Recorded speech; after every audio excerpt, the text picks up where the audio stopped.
साल 2014 से कहानी शुरू होती है। पायल नाम की लड़की, एक लड़का जिसका नाम जहांगीर होता है, उससे बहुत सारी बातें किया करते थे। बात करते करते कब 4 साल बीत जाते हैं पता ही नहीं चलता। एक दिन पायल जहांगीर से पूछने लगती है कि तुमसे कितना प्यार करते हो। तो जहांगीर कहता है कि मैं तुमसे बहुत सारा प्यार करता हूँ। यही सवाल पलटकर जहांगीर ने भी पायल से पूछ लिया। तो पायल से पूछता है कि पायल तुम मुझसे कितना प्यार करती हो। पायल कहती है कि मैं तुमसे इतना प्यार करती हूँ कि तुम्हारे लिए अपनी जान भी दे सकती हूँ और किसी की जान ले भी सकती हूँ। जैसे ही ये बात आती है तो जहांगीर कहने लगता है कि वक्त आने पर मुकर मत जाना। उसने कहा कि किस दिन आजमा कर भी देख लेना। इस तरह की बात थी। आखिरकार दोनों की बातचीत का सिलसिला चल ही रहा था। तभी जहांगीर कहता है पायल से एक काम करना, कोसी नदी के किनारे शाम 7 बजे के आसपास मिलना, मैं तुम्हारा पहले से वहां इंतजार कर रहा हूँ। जब इस तरह की बात आती है तो लड़की अपने परिवार से, अपनी माँ से बोलती है कि माँ मुझे अपनी सहेली से मिलने के लिए जाना है, क्या मैं जा सकती हूँ। तो उसकी माँ ने कहा ठीक है, कोई दिक्कत नहीं, बस जल्दी से घर आ जाना।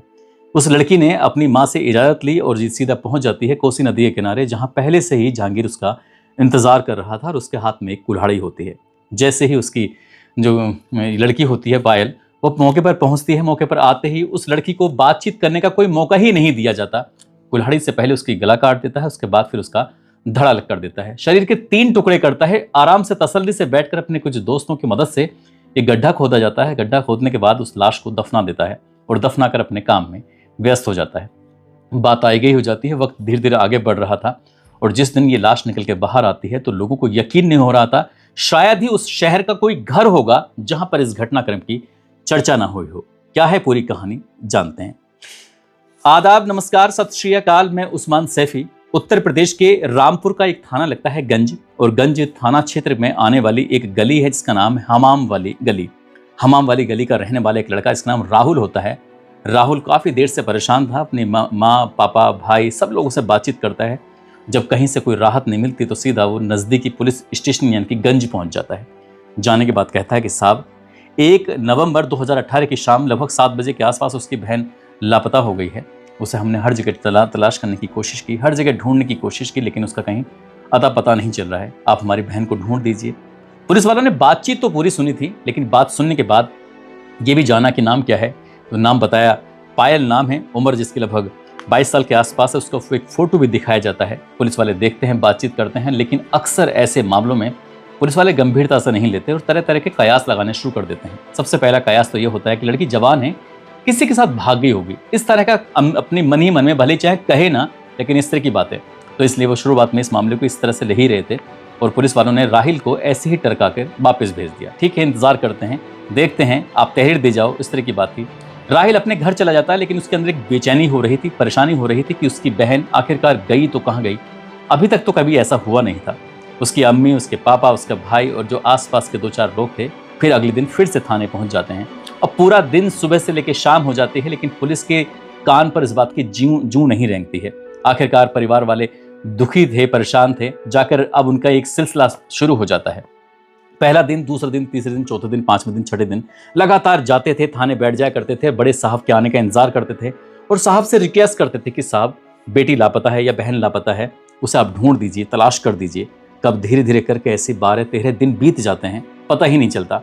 लेकिन पुलिस ने ना इसमें कोई मुकदमा दर्ज किया था, ना ही पुलिस ने अपनी तरफ से कोई अच्छी कोशिश की थी जिस आधार पर उस लड़की का कहीं पता निकाला जा सके। आखिरकार जब 13 दिन हो जाते हैं तब 13 नवंबर 2018 को पुलिस को थोड़ी बहुत दया आती है या शर्म आती है। आखिरकार एफआईआर दर्ज कर ली जाती है और जैसे एफआईआर दर्ज होती है उसके बाद फिर पुलिस ने सीडीआर की मदद से, सर्विलांस की मदद से ये देखने की कोशिश की कि लड़की का नंबर कहाँ चल रहा है, किसके पास था, किस किस से कॉल हुई है, किस किस से बातचीत क्या करती थी। ऐसे करते हुए एक नाम आता है इमरोज नाम का।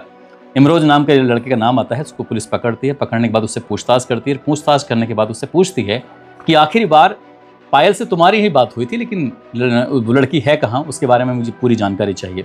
जब उससे पूछा जाता है तो पुलिस उससे उस लेवल पर, उस स्तर से बात नहीं कर रही थी जैसे पुलिस का एक काम होता है बातचीत करने का।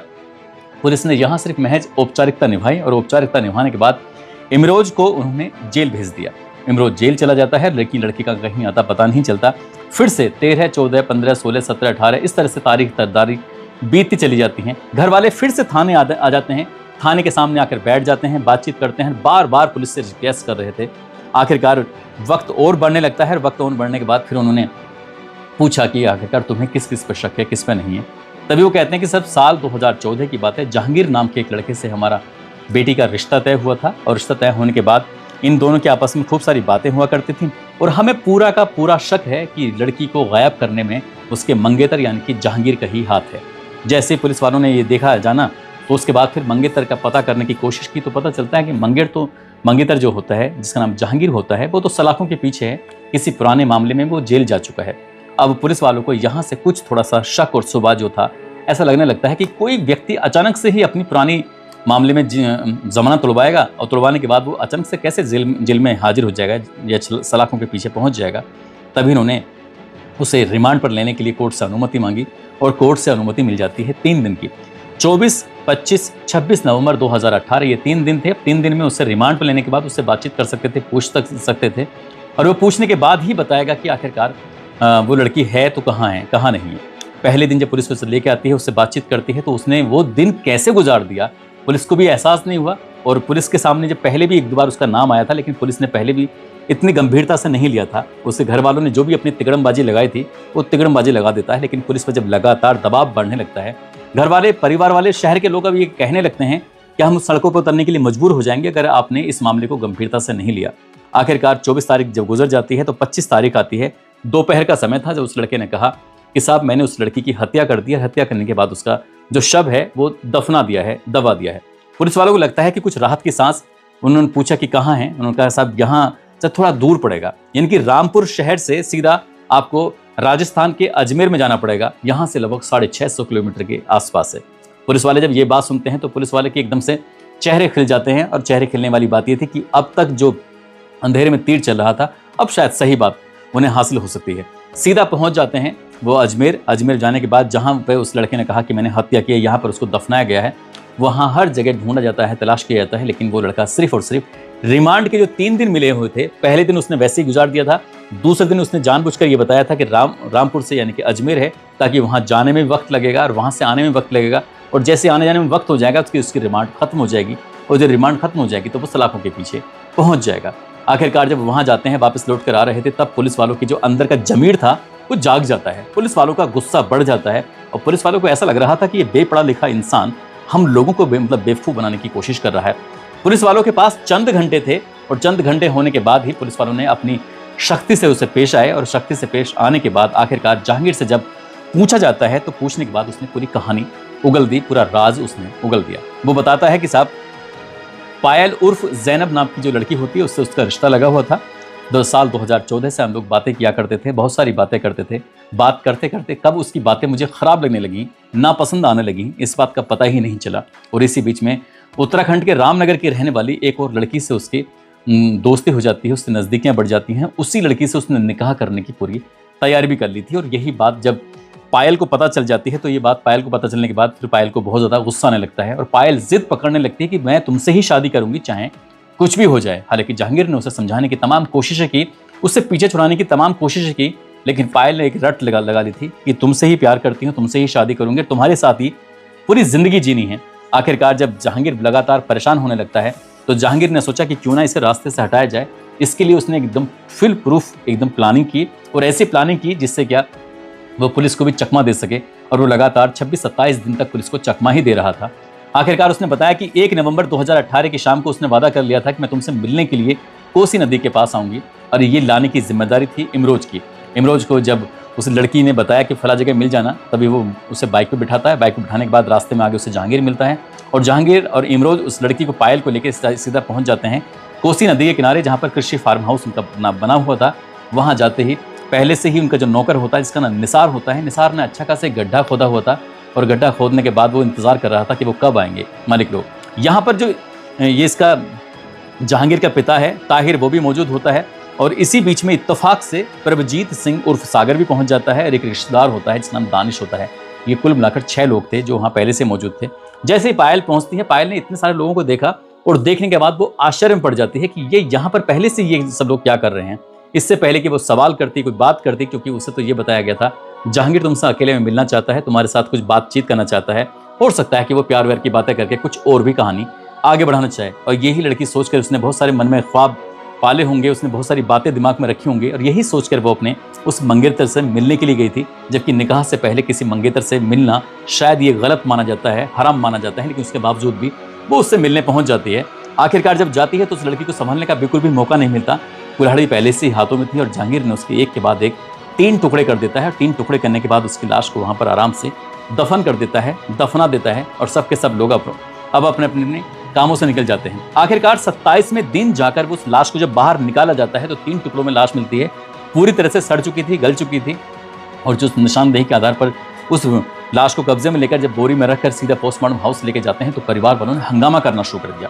हंगामा इसलिए करना शुरू कर दिया था क्योंकि पुलिस ने एक नाम को निकाल दिया था। पुलिस वालों से घर वाले कहते हैं कि हम किसी भी कीमत पर अब इसमें पोस्टमार्टम नहीं कराएंगे। तब पुलिस वालों की सांसें फूलने लगती हैं। आखिरकार पुलिस वाले परिवार वालों को समझाते हैं, बुझाते हैं, क्योंकि पुलिस वाले अभी तक जो कहानी सुना रहे थे परिवार को बिल्कुल भी यकीन नहीं हो रहा था, क्योंकि पुलिस वाले चाह ही नहीं रहे थे कि वो लड़की मिल जाए। शायद यही वजह थी कि जब वो जो CDR पहले निकाली गई थी वो बाद में निकाली गई थी, वो शुरू में निकाली जा सकती थी। जो इमरोज से पूछताछ हुई थी जब भी जहांगीर का नाम सामने आया था तो जहांगीर के साथ साथ और नाम भी सामने आए थे। पुलिस अगर चाहती तो अपना काम कर सकती थी और इसलिए वो जमानत तोड़ के निकल जाता है। शायद उसे वहीं से कहीं ना कहीं रास्ता मिला होगा। कुल मिलाकर जब पुलिस ने सभी आरोपियों को पकड़ा, गिरफ्तार किया, गिरफ्तार करने के बाद जेल भेजा और उसके लड़की का DNA भी लिया था, सब कुछ होते होते फिर मामला चार्जशीट लगती है। महज 40 दिन के अंदर चार्जशीट लगाई जाती है। अदालत में चार्जशीट लगने के बाद लगभग 7 साल के बाद इस मामले में फैसला आता है। तारीख आती है 27 जनवरी 2026 और ADG फर्स्ट अजय कुमार दीक्षित की अदालत ने सभी आरोपियों को आजीवन कारावास की सजा सुनाई। साथ ही 35-35 हजार रुपए अर्थदंड भी लगाया। और जैसे ये सजा सुनते हैं तो ये हंसने लगते हैं, मुँह पर ताव फेरने लगते हैं। और जब ताव हद तो तब हो जाती है जब पुलिस वाले पकड़ के उन्हें वैन के अंदर लेके जा रहे थे तो वैन के अंदर जाते जाते चाहे वो जहांगीर हो, चाहे उसका बाप ताहिर हो, इमरोज हो, निसार हो, दानिश हो या प्रभजीत सिंह उर्फ सागर हो, सभी हंसते हुए मुस्कुराते हुए ऐसे जा रहे थे जैसे उन्होंने कोई मेडल हासिल किया हो, जैसे ओलंपिक में कोई पदक जीत के लेके आए हों। और यही बात सोशल मीडिया पर बहुत ज़्यादा चर्चाओं का विषय बन जाती है कि एक लड़की की हत्या की जाती है, न केवल हत्या की जाती है बल्कि उसके 3 टुकड़े किए जाते हैं और 3 टुकड़े करने के बाद उसको दफन कर दिया जाता है और बहुत ही प्लान्ड ये मर्डर होता है। लेकिन अफसोस की बात यह होती है, घर वाले परिवार वाले कहने लगते हैं कि हम ये सोच रहे थे कि इस मामले में उम्र कैद नहीं, आजीवन कारावास नहीं, बल्कि इनको फांसी की सज़ा होनी चाहिए, लेकिन उन्हें फांसी की सज़ा होती नहीं है। इसलिए परिवार के लोगों ने ये उच्च अदालत में ये अपील दायर करने का निर्णय लिया है ताकि इन्हें बड़ी से बड़ी सज़ा मिल सके। और बड़ी से बड़ी सज़ा होती है या तो आजीवन कारावास या फिर फांसी की सज़ा। अपने देश में वैसे भी फांसी की सज़ा होती नहीं है, कम ही होती है। दोस्तों, इस पूरे घटनाक्रम को सुनाने का उद्देश्य किसी को परेशान करना नहीं है, किसी का दिल दुखाना नहीं है, बल्कि आपको जागरूक करना है, आपको सचेत करना है। जाते जाते आपको ये भी बताना है कि उनकी चेहरे पर मुस्कुराहट, उनकी मूंछों पर ताव की सिर्फ एक ही वजह थी, वो जानते थे कि कानून का किस तरह से मजाक उड़ाया जा सकता है। यही कारण है कि वो जानते थे कि उन्होंने कत्ल कर दिया है और इसलिए वो 27 दिन तक पुलिस को यूं ही घुमाते रहे। अब पुलिस क्यों घूमती रही, क्या उसके पीछे का क्या प्रलोभन था, क्या नहीं था, ये तो खैर पुलिस वाले ही जान सकते हैं। लेकिन अभी भी उनके दिमाग में शायद यही चल रहा होगा कि बहुत जल्दी वो सलाखों से बाहर आ जाएंगे और जिस तरह का कानून है शायद किसी दिन वो ऐसे ही घूमते हुए दिखाई देंगे। लोग उनके बारे में ये कहेंगे कि ये वो लोग हैं जिन्होंने एक लड़की की हत्या करने के बाद उसकी लाश के 3 टुकड़े कर दिए थे। दोस्तों, आप सब लोग अपना ख्याल रखें, सुरक्षित रहें। जय हिंद, जय भारत।